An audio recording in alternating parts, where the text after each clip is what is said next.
So, the overall topic of this lesson was innovation. After reading through the modules, I learned a lot about what innovation actually was. I never really realized it before, but I never knew the difference between invention and innovation until reading about it through these modules. Innovation actually stems from invention. The official definitions would be that invention is discovering something that did not exist previously, while innovation is finding a new way to do something or improving on an existing product or service. So overall, invention is coming up with a new idea or concept, while innovation is actually finding more ways and different ways to build off that idea in a new and efficient way. So it can be something that's already existing, but you're finding new ways to use it. So there's two ways that something can be innovated. It can be an old idea that's being applied in a new way, or a completely new idea being introduced to a market or society, anything. Innovation is one of the key concepts when it comes to creative thinking. And as we learned from previous modules, creativity means problem solving. So creative thinking means problem solving. And then that kind of made me realize how much innovation actually correlates to entrepreneurship as it ties into the products and services and the problem solving that you're doing with those.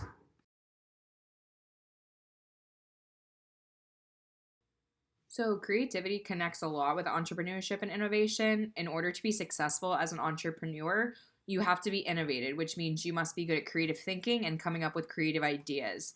Entrepreneurs are always problem solving, which we learned earlier. That's what creativity is. To make sure their products and services are meeting their customers' needs, whatever that may be. Overall, creativity and innovation is equals entrepreneurship.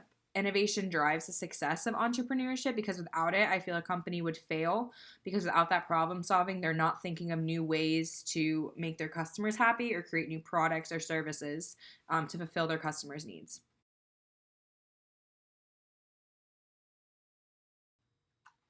So, innovation is important to companies and organizations because you have to be constantly thinking of new ideas and new creations that would appeal to your target audiences in order to stay afloat in the competitive markets that there are. Even within society, you see a lot of innovation because since it connects to creativity so much, and creativity is basically problem solving, we're problem solving every day of our lives, no matter what it is.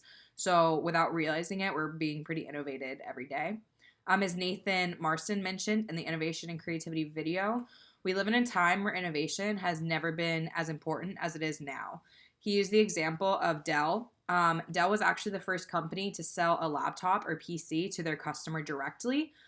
From then, that kind of established them as a company because that was some back then it was something that you'd never seen and it was very new and fresh and appealing to customers.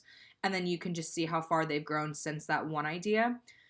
Like right now, we can't imagine it being any other way than getting a laptop or PC directly to us. But back then, it was a very different time, and making that bold move was a really smart move for their company. My second example for it would be Google as an innovative company.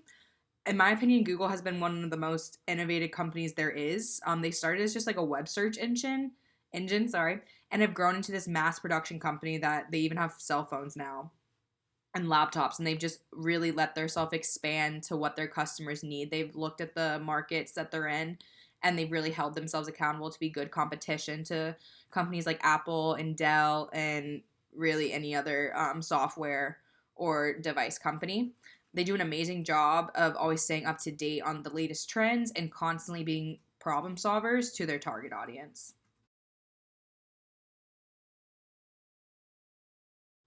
So, through the module, I learned about the two main approaches to innovation. You have the incremental innovation, which is like minor improvements to an existing product or service.